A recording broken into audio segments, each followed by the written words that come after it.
Oi pessoal, tudo bem? Como estão? Dando início a mais um bate-papo Biostock.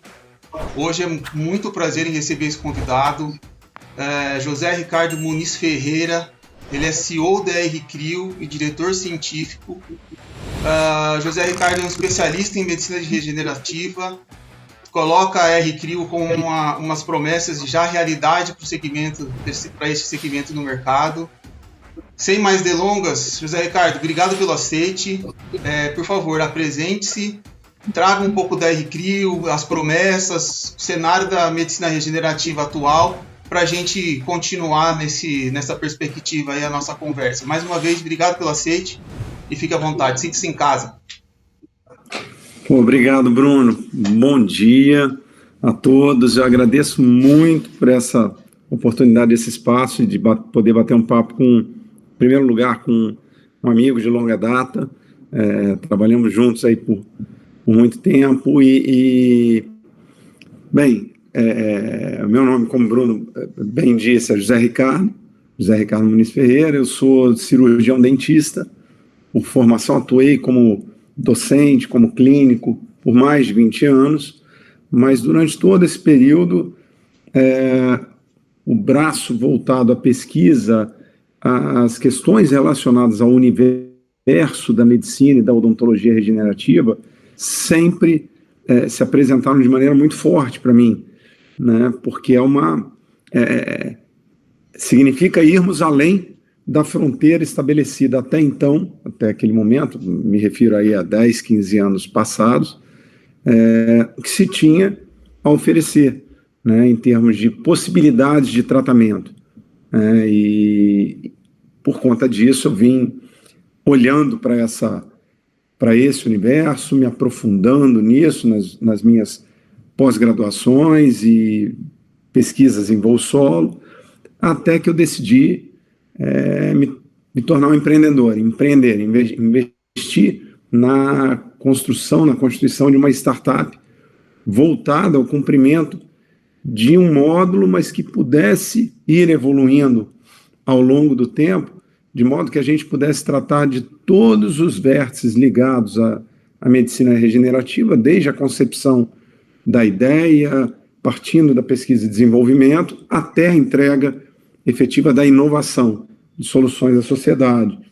E o primeiro passo, né, esse primeiro módulo, foi constituir um centro de processamento celular especializado no armazenamento, na guarda de células-tronco mesenquimais, um tipo específico de células-tronco adultas, né, visando o uso autólogo, ou seja, as células do indivíduo para uso pelo próprio indivíduo, né, em condições adequadas, para uso, né. Então a R-Crio foi constituída em Campinas, né, e eu sou de Vitória, Espírito Santo, então tive que mudar minha vida para Campinas, abrir mão de uma vida clínica, de uma vida acadêmica. Sou casado com uma dentista que também precisou abrir mão de muita coisa. Temos 3 filhos, então na verdade empreender é um projeto de família, é um projeto que não dá para você pensar de maneira solitária, né, sem compartilhar isso, porque enfim, você vai acabar se limitando ou tendo que fazer escolhas que não são necessárias. Então, contar com o apoio da família integral e essa aposta conjunta foi fundamental para que a gente pudesse mudar nossa vida para Campinas. E por que Campinas, né? Campinas primeiro, pela proximidade em relação a São Paulo, né, nosso maior mercado consumidor, para a atividade que naquele momento a gente estava iniciando, que é a venda de coleta, processamento e guarda de células-tronco em condições de uso em humanos, padrão GMP, né, de boas práticas de produção. E por ser um hub com uma capilaridade para todo o território nacional muito simples, muito fácil, e acessível, tanto por aérea quanto terrestre, e mão de obra extremamente qualificada aqui, né, em termos de formação e mão de obra já estabelecida, e fornecedores, enfim. Então, todo o ambiente aqui se mostrou absolutamente favorável para que a gente fincasse aqui pés e começássemos a construir uma história a partir de 2014, em Campinas. Então, esse foi o primeiro passo dado num momento onde não havia ainda as peças completamente encaixadas, ou seja, a gente não tinha ainda um modelo regulatório estabelecido no mundo, no Brasil, que permitisse um olhar mais robusto sobre o efetivo uso, a efetiva aplicação da terapia celular, terapia genética e da bioengenharia. Então, nós nascemos com um carro num ambiente onde ainda não havia uma estrada pavimentada. Essa é um pouco da nossa história aí. E já sentindo na sua fala, as coisas mudaram um pouco, né? Os caminhos parece que começaram a ser, as estradas, né, começaram a ser pavimentadas. Acredito que o modelo que era inicial de negócio já mudou um pouco, né? O que a gente vem acompanhando e conversando. Então, isso é um papo aí ao longo da nossa entrevista. Você vem trazendo e contando isso mais para a gente. Vamos começar lá nas células, né? Então, bom, a célula-tronco, ela tem sim seu potencial regenerativo e ela é a base da promessa da medicina regenerativa, né? Que é um modelo novo da medicina que a gente já está vivendo e acho que só vai crescer, né? Acho que a medicina vai caminhar para esse cenário mesmo, para essa atividade. Então, a célula-tronco mesenquimal, você falou que é um tipo específico de célula-tronco, né? Quando começou a contar para nós. Então, qual que é a peculiaridade dela? O que tem de diferente? Por que trabalhar com as mesenquimais, né? Então, vamos começar a construir a nossa história aí da entrevista. Boa. As células-tronco, elas são conhecidas por parte da comunidade científica, clínica e mesmo da sociedade há muito tempo, né? Há décadas. A gente é sabido, é ensinado ainda na formação da criança, adolescente, que a primeira célula, né, que é uma célula-tronco formada, ela se constitui a partir da união do espermatozoide com o óvulo. E essa célula, classificada como totipotente ou célula-tronco embrionária, ela vai ter a capacidade para se multiplicar de maneira assim, muito grande, né, muito intensa, e formar e se diferenciar nos mais de 200 tipos de tecidos que constituem o nosso corpo. Isso é conhecido há muito tempo. Só que o entendimento de que essas células poderiam ser pensadas e usadas como uma ferramenta para a medicina regenerativa, e aí a gente vai falar um pouquinho sobre isso, o que é isso, que leito se percorre por aqui. Isso sempre foi muito limitado por questões éticas, né, culturais, religiosas, enfim, porque envolve o sacrifício de uma vida, em tese, né, e, por outro lado, é um modelo celular que, tecnicamente, também representa um desafio gigantesco para a comunidade científica, porque são células cujo controle sobre o processo de multiplicação delas em laboratório para um eventual uso, quando necessário for, não é tão previsível quanto se pretende para que se use essas células com segurança. Então, na década de 60, foram descobertas as chamadas células-tronco adultas. E essas células-tronco adultas, a gente considera essas células a partir do período de gestação do indivíduo, enfim, da criança que do feto que está vindo a se formar, enfim. E essas células ali presentes no sangue do cordão umbilical, na medula, em diferentes partes do corpo do indivíduo a partir desse período, carregam com elas um potencial gigantesco de multiplicação, diferenciação em tecidos, né, que vão constituir o nosso corpo, de imunomodulação, de controle da resposta inflamatória. Então, são células coringas que a gente tem, nosso organismo tem na manga, e que vão nos acompanhar ao longo de toda a nossa vida, né? E que, em razão disso, vão envelhecendo conosco e perdendo potencial. E dentre esses dois grupos de células, as células do sangue, elas, por não serem multiplicáveis fora do ambiente corpóreo, ou seja, em laboratório, e por terem um potencial de diferenciação voltado à formação de células sanguíneas, né, mas a grande questão é a impossibilidade de multiplicação dessas células em laboratório. Isso limitou a nossa... que nós olhássemos para essa célula, impossibilitou que a gente olhasse para essas células como sendo uma fonte para tratamento em um centro de processamento celular. Não faz sentido. Faz sentido, sim, a gente, nesse caso, juntar aí bolsas de sangue de indivíduos diferentes que doem as suas células para que, somadas, se chegue a uma quantidade suficiente para atender a um indivíduo que seja compatível com todo aquele volume de células que está sendo doado, né? Então, por essa razão, nesse braço, células-tronco sanguíneas adultas, o modelo público, né, uma iniciativa pública que trabalhe com doação, faz muito sentido e viabiliza esse processo. Agora, a RCRIO nasceu como uma iniciativa privada, então eu precisava olhar para a possibilidade de multiplicar essas células em laboratório para que elas pudessem ser disponibilizadas em condição para o uso daquele indivíduo. E essas células trazem essas características, as mesenquimais, que recebem esse nome por conta da origem delas. Esse nome é questionável hoje, vem sendo discutido. E mais do que isso, são células que têm um potencial gigantesco para diferenciação em células formadoras de órgãos e tecidos duros, os mais diversos, de tecido nervoso, osso, cartilagem, músculo, e aí vai, né?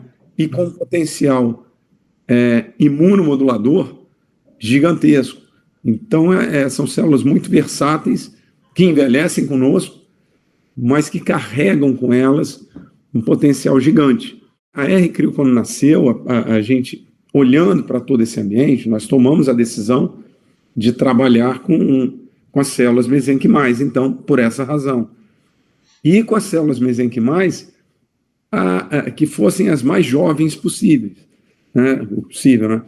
E dentre essas fontes que eu falei, que existem inúmeras no nosso corpo, os dentes de leite foram entendidos como sendo o padrão ouro para isso, por várias razões.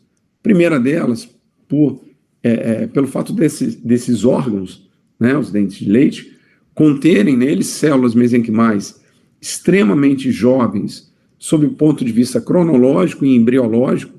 Sob o ponto de vista cronológico, por serem células que estão presentes no indivíduo jovem, entre 6 e 12 anos de idade, né? Do ponto de vista embriológico, por conta da origem embriológica desse órgão que contém essas células, a partir de crista neural. Então, isso faz toda a diferença para aumentar essa versatilidade, essa plasticidade dessas células. E mais do que isso, por estarem presentes essas células em um órgão que está fadado a ser perdido, a ser substituído por um órgão permanente, né? E, sendo perdido, ele vai carregar com ele um tesouro inestimável. Então, todas as justificativas postas para que a gente iniciasse, então, o processo por essa fonte. Hoje nós trabalhamos com outras fontes que foram sendo descritas e validadas internamente no nosso processo, como, por exemplo, a gordura, que é uma fonte riquíssima em células-tronco, e que a gente sabe que, por exemplo, no Brasil, são realizados por ano cerca de 300 mil cirurgias de lipoaspiração em adultos, né? E toda essa gordura lipoaspirada, ela vai para o lixo. E carregando com elas um tesouro que não tem, obviamente, o mesmo padrão em relação ao modelo dente de leite, por conta da idade, por conta de tudo que eu mencionei, mas ainda assim, para aquele indivíduo, seja para o uso em questões ligadas à medicina, odontologia regenerativa ou estética, para onde vem se olhando aí com muita atenção também dentro desse universo, essas células carregam um potencial gigantesco com elas. E hoje a gente tem outras fontes aí descritas e que são tratadas na RCRIO como o periósteo do palato. A partir de uma biópsia de 2 milímetros do palato, a gente consegue coletar aí células com extrema qualidade e grande potencial. Consideramos hoje essa como sendo a fonte mais democrática para coletas de células-tronco. Temos, inclusive, um caso de 2 pacientes aqui, uma de 84 anos e um outro de 78, que tiveram suas células coletadas, qualificadas, validadas e armazenadas com extrema qualidade, né? São cases aí realmente que mostram que o melhor momento para se coletar e armazenar esse tesouro é hoje. Porque essas células, certamente, eu com 52 anos, quando eu tiver 62, 72, eu vou ter muita saudade das minhas células de 52. E assim vai com o tempo. Certo. Essa é a ideia. Maravilha.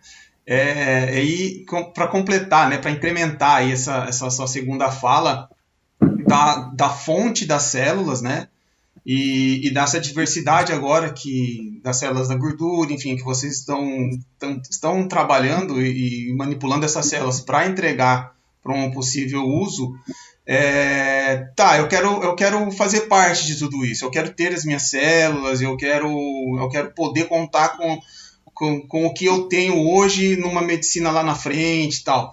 Como que é essa antes da gente entrar na qualidade, como que é essa jornada, como que eu consigo aderir a tudo isso, a me informar sobre tudo isso e ter de fato as minhas células aí. Então, assim, traz um pouco para a gente de como eu tenho essa assistência, né? De como vocês entregam isso para os interessados, porque acho que isso, querendo ou não, hoje ou amanhã, que amanhã vai ser o novo hoje, né? As pessoas vão, obviamente, fazer uso desse serviço. Não, pois como eu disse, a RCRIO, Bruno, ela nasceu com para cumprir esse primeiro módulo da guarda do instrumento, né, de um dos vértices aí da medicina regenerativa. E para que isso aconteça, nós descrevemos um processo, ele foi validado, foi estabelecido, vem sendo aplicado desde então, melhorado a cada dia, né? A gente não pode... eu acho que esse é o conceito maior de uma startup, né, na área de biotecnologia, que é a certeza da mudança e da evolução constante. A gente tem que estar com coração e mente abertos para isso o tempo todo, e assim nós fazemos. E hoje, né, toda a rota do cliente começa a partir de um contato direto com a RCRIO, com o Centro de Processamento Celular, em Campinas, para que a gente possa dar o direcionamento sobre a necessidade de uma consulta com um médico, com um dentista, a depender da fonte de onde a célula vai ser coletada. Esse profissional, por uma determinação regulatória, ele precisa estar credenciado e treinado, capacitado pelo Centro de Processamento Celular, no caso a RCRIO, para que essa coleta do tecido e envio para o Centro de Processamento aconteça dentro das melhores práticas, né, de maneira correta, né, em conformidade com o regulatório, e aí essa aproximação, ou seja, o cliente ele pode vir diretamente à RCRIO ou através de um profissional da área de saúde, né, seja ele dentista ou médico, para que a gente possa realizar toda a estruturação dessa contratação, né, de como ela deve ser feita, ou seja, tem que ter um exame inicial, existe a necessidade de um exame sorológico para doenças infecto-contagiosas, né?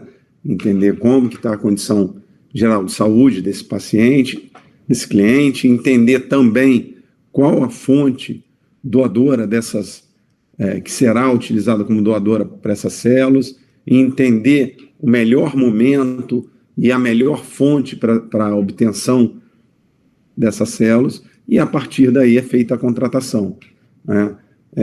Existem dois pontos aí nessa relação comercial estabelecida entre o centro de processamento e o cliente, que são no momento da contratação, que envolve desde todas as etapas cumpridas dentro do consultório médico ou odontológico, né? Então, todo o custo aqui envolvido, passando pelo processo logístico, né? Ou seja, desde a saída desse tecido, desse órgão, né? Seja gordura, seja o dente, seja o periósteo, do consultório, da clínica, do hospital, enfim, até a R-Crio em Campinas, num intervalo de tempo não superior a 48 horas, com controle de temperatura, com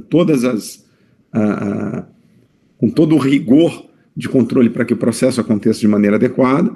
E aqui, esse tecido é processado, as células são isoladas, multiplicadas, testadas e criopreservadas para aquele indivíduo.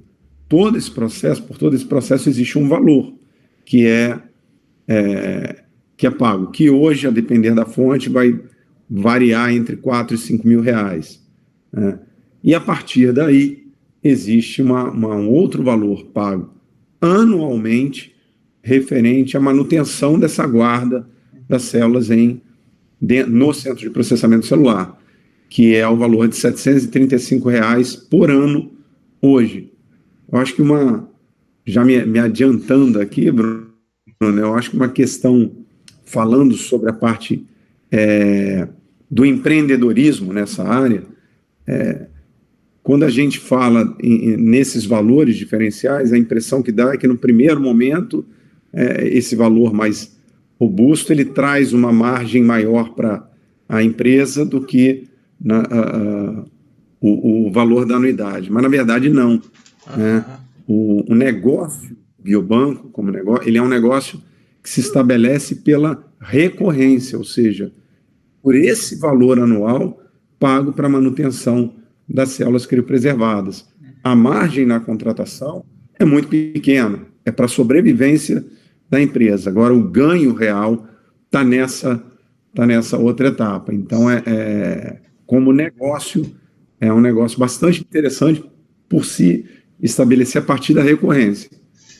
E eu acho que mesmo os valores, não pensando no negócio, mas pensando no cliente, né, no consumidor, a princípio a gente pensa que isso é algo extremamente caro, algo que, nossa, não é para mim, acho que eu nunca vou conseguir ter as minhas células, nunca vou poder usar dessa nova medicina. E não, né? Isso são valores para a importância do negócio. O inicial, que é o primeiro aporte, ele não é exorbitante, e a manutenção, acredito que por ser Brasil, existe um modelo de pagamento mensal dessa taxa anual, algo do tipo, que se refere-se a uma pizza por mês que você deixa de comer. Então, assim, eu acho que é um modelo dos valores que você apresentou agora, é um modelo bom para o negócio em si, mas extremamente acessível para o consumidor final. Eu acho que essa objeção de que não é para mim, acho que com esses números ela cai por terra, porque é para todo mundo, na verdade, mesmo sendo uma iniciativa privada, né, como você disse.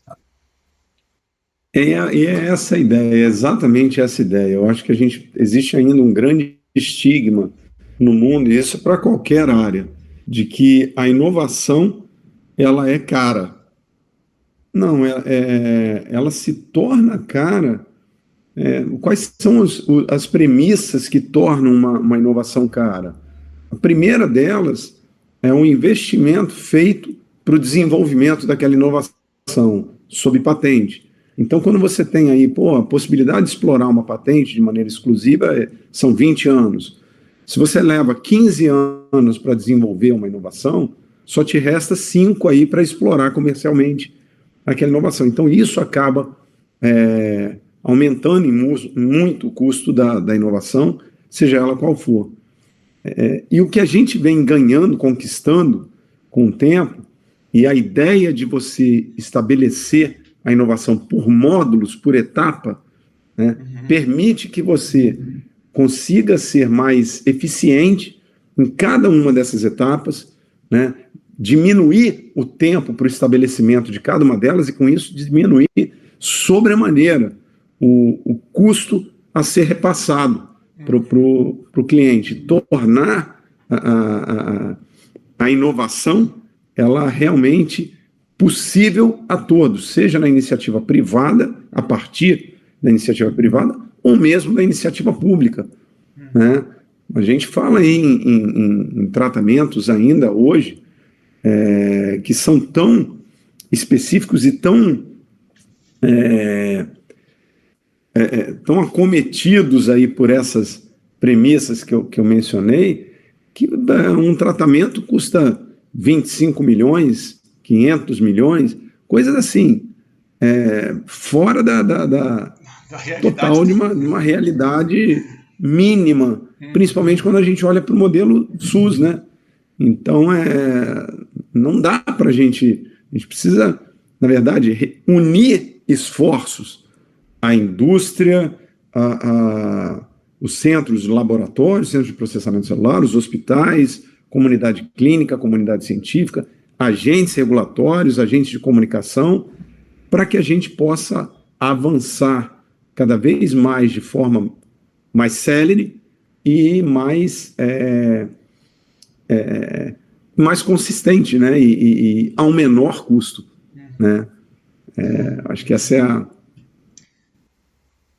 E agora deixa esse papo um pouco mais técnico, mas eu acho que é um assunto extremamente importante para até passar a confiança, a credibilidade, enfim, que tudo isso permite, né? Que todo esse processo permite. Então, conta para a gente da parte regulatória. Então, é um processo que foi construído, né, de 2014 e ainda deve ter coisas a serem regulamentadas com o avançar tanto da técnica quanto da aplicação, e também pensando no centro, né, na RCRIO como centro de processamento, o que tem ali dentro dos processos que realmente viabilizam tudo e no final das contas a pessoa vai ter de fato a célula disponível para uso. Então, é mais técnico, um pouco mais chato, mas eu acho que isso é o fundamento do porquê que a coisa existe de forma regular, né? Então, traz esses dois universos para a gente, de regulação e técnico. Perfeito, fundamental isso, Bruno. O que acontece? Eu costumo dizer que nós vivemos um período aí de uma década passada, até 2020, até o ano passado, né, que foi dedicada no mundo inteiro ao entendimento e à tentativa de tornar consenso, ou seja, de universalizar esse conhecimento em relação a como fazer uso desse conhecimento, voltado à terapia celular, terapia genética e à bioengenharia.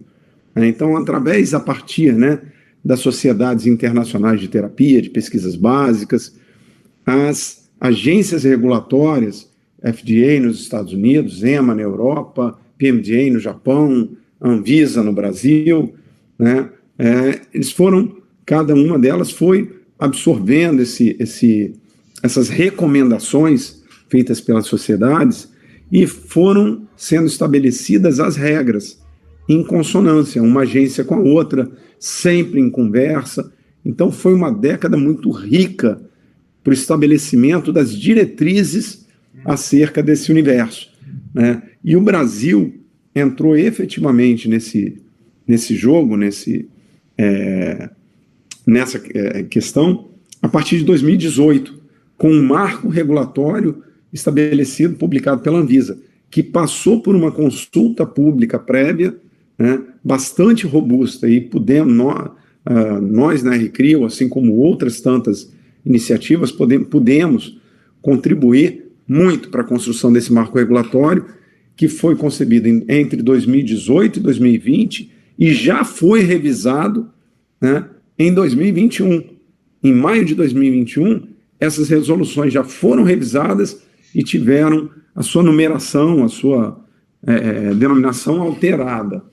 Então, a gente teve aí uma primeira e em absoluta conformidade com o que foi estabelecido pelo FDA, pelo EMA, por todas as principais agências do mundo, Health Canada e assim vai.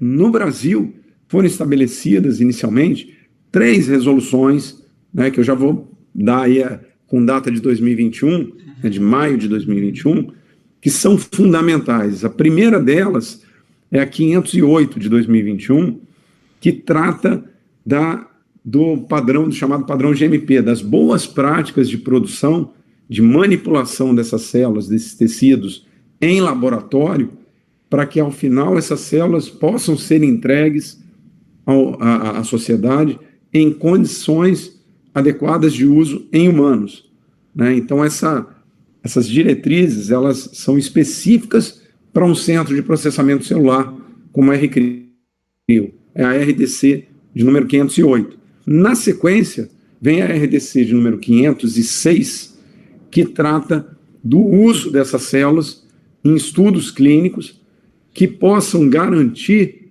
a tradução do conceito científico, da ideia, né, da hipótese aqui, para que haja a comprovação daquilo que está sendo pesquisado e a tradução, a translação disso para entrega efetiva, né? Então, o caminho foi definido. E, na sequência, uma vez realizada essa jornada sobre regras claras e que estão dando muita celeridade ao processo de desenvolvimento, né, oportunizando isso, a gente tem a última resolução, que é de número 505, que trata da possibilidade de registro desses processos, dessas terapias, como medicamento, né? Isso foi fundamental, porque esse foi um recado dado por todas as agências regulatórias no mundo à indústria farmacêutica, no sentido de que, olha, nós não representamos uma ameaça à indústria farmacêutica, à indústria química. Nós representamos um novo braço de grande oportunidade, né? A volta ao berço, né? A indústria biológica na sua mais pura essência. Então, a partir daí, para se ter uma ideia, no Brasil, nós tivemos agora, cerca de um mês, aí, o 4º encontro da Sindusfarma, né, da indústria farmacêutica, para tratar especificamente de terapias celulares, chamada de terapia avançada, terapia genética e bioengenharia, né?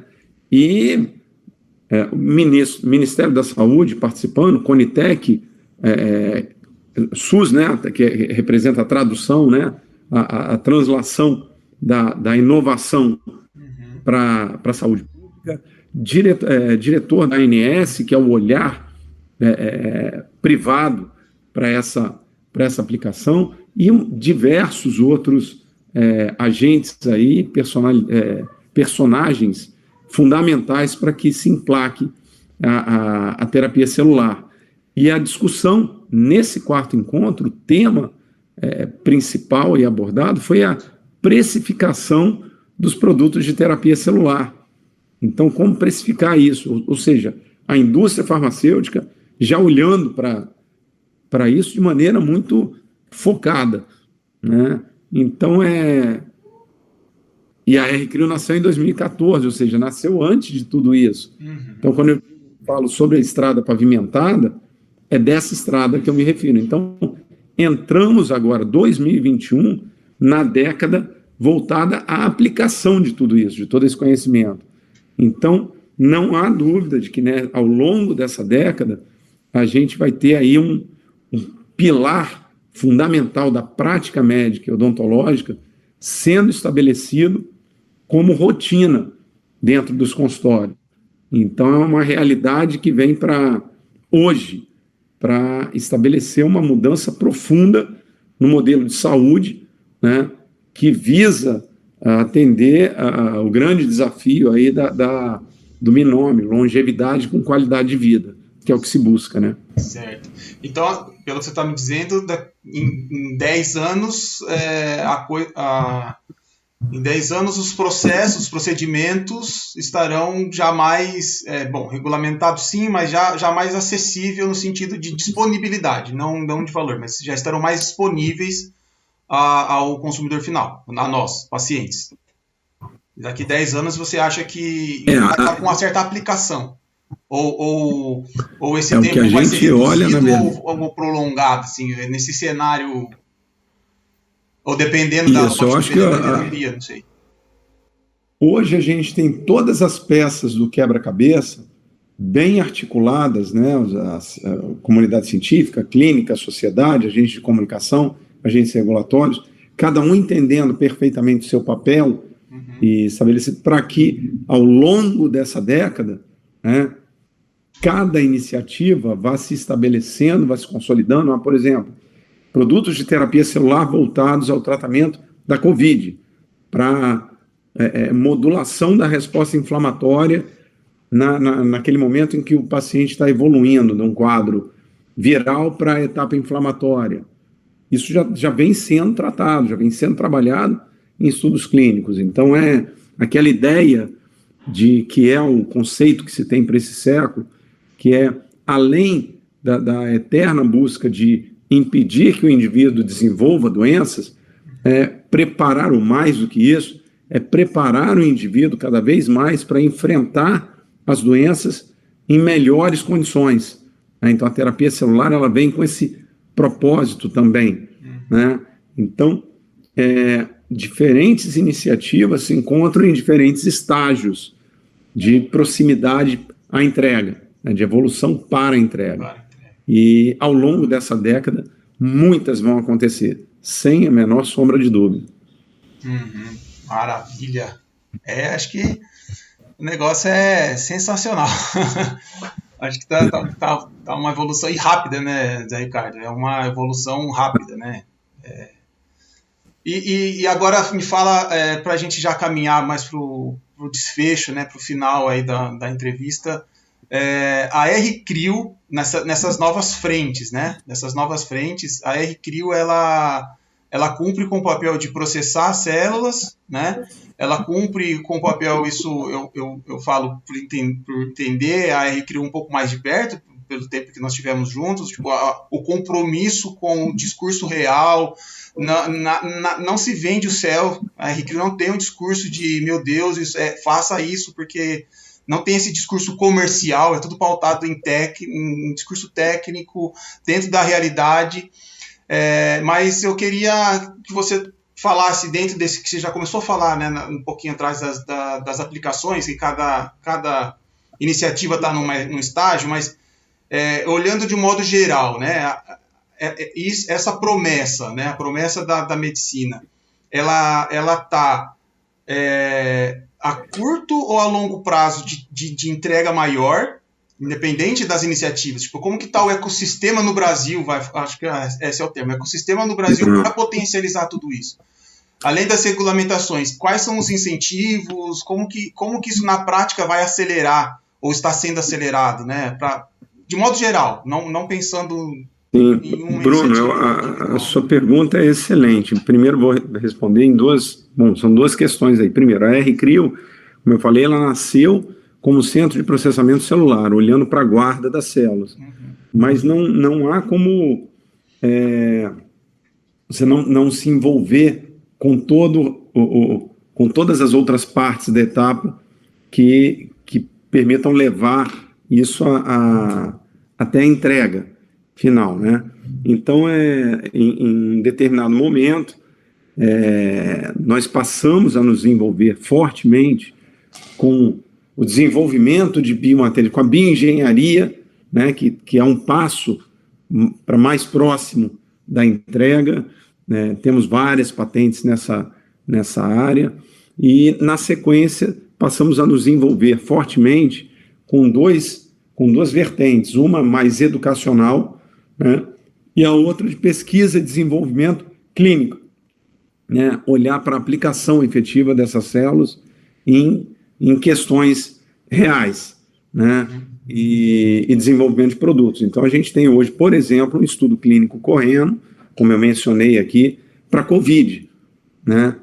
Então, já é um medicamento que já levou o nome de R-Imunocril, que a gente registrou e pretende usar isso como um imunomodulador para indivíduos em estágio moderado da doença que ainda não tenham evoluído para um estágio de maior gravidade, permitindo que ele enfrente a doença em melhores condições. É meio que o efeito do corticoide, muito melhor, mas com uma ação local, sem os efeitos deletérios do corticoide, entendendo que a célula-tronco tem uma atração natural por tecido pulmonar e uma capacidade regenerativa por ação direta e à distância importante.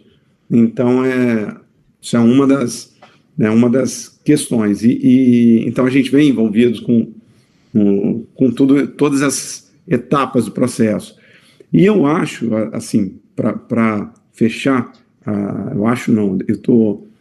é uma constatação que esse período de pandemia que a gente vem enfrentando, ele, na verdade, trouxe no mundo inteiro os holofotes para a saúde, para a área de saúde. E, junto com a saúde, a ciência aplicada à saúde, né?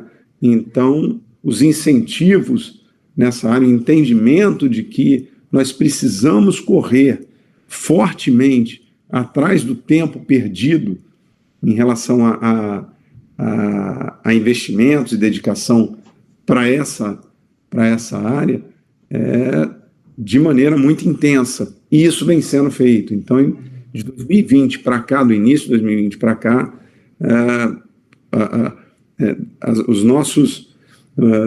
as demandas sobre a R-Cryo, elas cresceram, mas exponencialmente, né?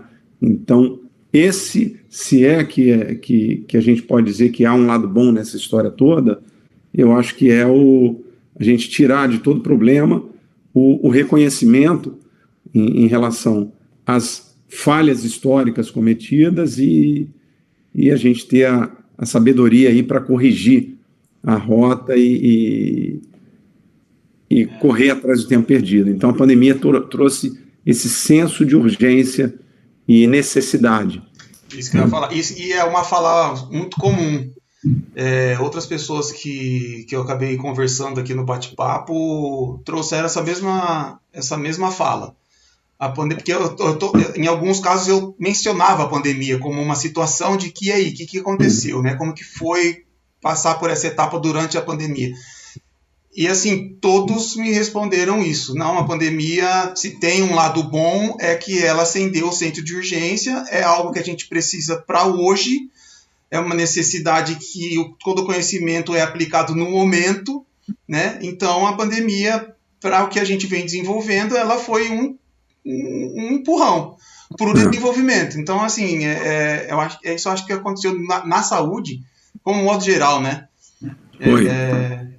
Ela acabou funcionando até o mercado, na parte de outras pessoas que passavam por aqui que falavam de vendas de equipamentos, falaram assim, cara, eu não tenho porte para concorrer com uma multinacional.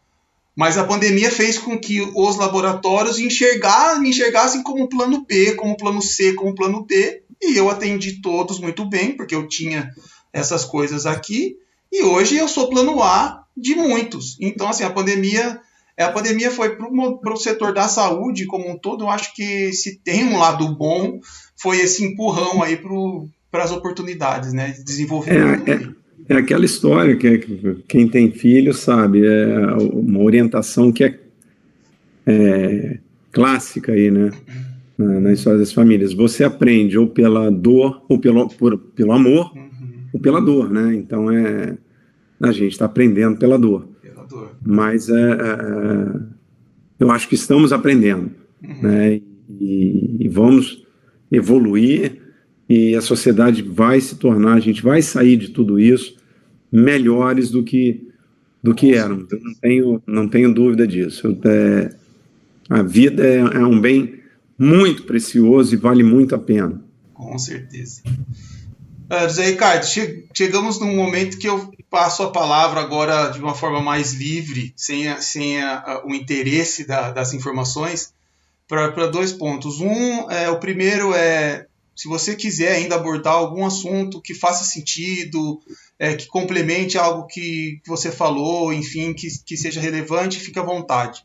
Tá? Você tem a palavra de uma forma mais livre, e depois, para essa entrevista, para esse assunto ficar na cabeça do ouvinte, refletindo, imaginando o que ele quiser, né, no momento dele, deixa algo que faça sentido, uma inspiração, um livro, uma série, uma experiência de vida, um desafio, alguma decisão que você teve que tomar aí ao longo desse processo, enfim, uma inspiração qualquer, para a pessoa ouvir, entender o que isso significa, né, o impacto disso na nossa saúde, e depois um pouquinho mais da sua experiência para o ouvinte. Então, assim, eu abro a palavra agora para esses 2 momentos e a gente vai encaminhando, de fato, para o final. Ruim, porque a gente tem um tempo meio que a cumprir, porque para mim tá muito gostoso conversar contigo mais uma vez e ouvir tudo isso. Eu acho que para mim é muito legal. Obrigado, Bruno. Cara, eu acho o seguinte, a gente vive um tempo hoje que é um tempo de muito acesso a muitas informações, né? Então o acesso está aí, né? A era das informações na ponta de um dedo, na palma da mão, então é à nossa disposição, né? O problema é que junto com a informação, com esse excesso de informações, veio o julgamento, né? E o julgamento muitas vezes sem critérios, sem um conhecimento profundo. Então a informação rasa, ela acaba muitas vezes desvirtuando o sentido das coisas e gerando aí divergências desnecessárias, né? Estou falando sob o ponto de vista científico, olhando especificamente para o modelo, mas isso vale para qualquer situação na vida. Então eu acho que hoje o que o mundo, na minha opinião, precisa muito realmente que as pessoas se aprofundem um pouco mais no seu conhecimento, nas informações que são passadas, que esse aprofundamento ele seja acompanhado, sim, de um engajamento, de um envolvimento crítico, mas sempre construtivo, porque não existe dogma, ninguém tem a verdade absoluta, e na ciência menos ainda, né, na área de saúde. Então, o que as ferramentas que nós possuímos hoje não necessariamente serão aplicadas da mesma forma daqui a 10 anos. O conhecimento evolui, ele avança, né? E é importante que a gente cresça com isso, né? Então, só que não precisamos ser críticos vorazes daquilo que foi pensado, concebido e aplicado hoje, porque as coisas evoluíram. Não, aquilo permitiu que o aprendizado acontecesse, que a evolução se estabelecesse. Então, é importante que dentro da ciência a gente não se deixe contaminar por essas condições, que a sociedade também entenda isso, que cada pequeno passo dado, cada pequeno avanço estabelecido tem um significado importante, fundamental, né? Não dá para eu sentar aqui para a gente fazer um bate-papo como esse, tão bacana, condicionado, por exemplo, a apresentar, Zé Ricardo, você tem que trazer o dado aí de alguém que você conseguiu fazer andar, conseguiu... Não é isso, né? A ciência não se pauta dessa forma, né? Então é importante que a gente esteja muito alinhado com isso. E eu tenho, sim, um livro que eu estou relendo agora, que é a biografia de um sujeito que eu considero a grande mente brilhante desse nosso século, do século passado, início desse século, e que, para mim, é um exemplo, uma referência em muitas coisas, que é o Stephen Hawking, né? Então, o livro, a tradução para o português seria Uma Mente Livre, né? Então, é um cara que a despeito de tudo que o acometeu, né, às vezes toda a limitação física que ele teve na vida, ele jamais deixou de sonhar, ele jamais deixou de valorizar a própria existência, a vida, esse bem maior que a gente tem, e de trazer a sua contribuição, que as contribuições dele foram fundamentais para que a gente pudesse tornar o mundo um pouquinho melhor a partir da existência dele, né? E foi um cara que, ao final da vida, um físico, né, se dedicou ao estudo das células-tronco e produziu documentários sobre o tema.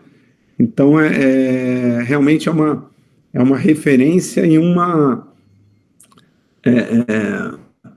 a ser seguida, né, como tantas outras que nós tivemos aí no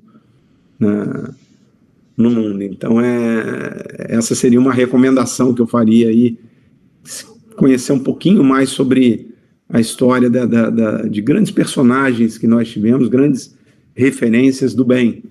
Né? Maravilha. Muito bom, Zé Ricardo. Muito obrigado pelo aceite. Eu acho que o nosso papo foi assim bem leve. Vai ser muito gostoso de ouvir, então eu convido as pessoas a realmente terem acesso a essa experiência, a sua fala. Eu acho que falo como amigo, né? E já te falei isso uma vez pessoalmente. Eu acho que você é um cara assim que inspira coisas boas, né? E motiva todo mundo. Você é um cara assim diferente, né? É uma alma diferenciada. Então eu agradeço a amizade, eu agradeço o tempo que nós tivemos muito próximos de trabalho e parabéns por tudo que vem sendo construído, né, por todos os desafios que você joga para si e fala, é aqui que eu tenho que ir e, bom, são esses passos que eu tenho que dar e você enfrenta e acaba sempre tendo ótimos e bons retornos. Então, assim, obrigado pelo que nós tivemos, obrigado por participar de mais um episódio aí que faça sentido para mim, né? Que é esse bate-papo dentro do BioStock. E é isso, pessoal. Passo mais uma vez, se você quiser, a palavra. Eu, cara, agradeço muito, muito bom bater esse papo com você. Você sabe da reciprocidade, do carinho. Você e será aí eternamente uma pessoa que eu vou sempre sempre te consulto aí, quando a coisa vai para o lado da genética, passar a mão no telefone e ligar pro Bruno, cara, tá acontecendo isso, como é que faz, vamos por aqui, por ali. Eu acho que esse sentimento de partilha, né, da gente dividir para multiplicar, né? Isso é muito, muito nobre da sua parte. Me convidar para esse papo é uma prova cabal disso tudo aí. Então eu agradeço muito, vou estar sempre aí à disposição para o que precisar e sempre te perturbando também. Tranquilo. Tranquilo, tá ótimo. Então, pessoal, o episódio de hoje do Bate-Papo foi com um amigo meu, José Ricardo Muniz Ferreira. Ele é diretor científico e CEO da R-Crio. Eu sou Bruno Gamba, Head de Negócios da BioStock.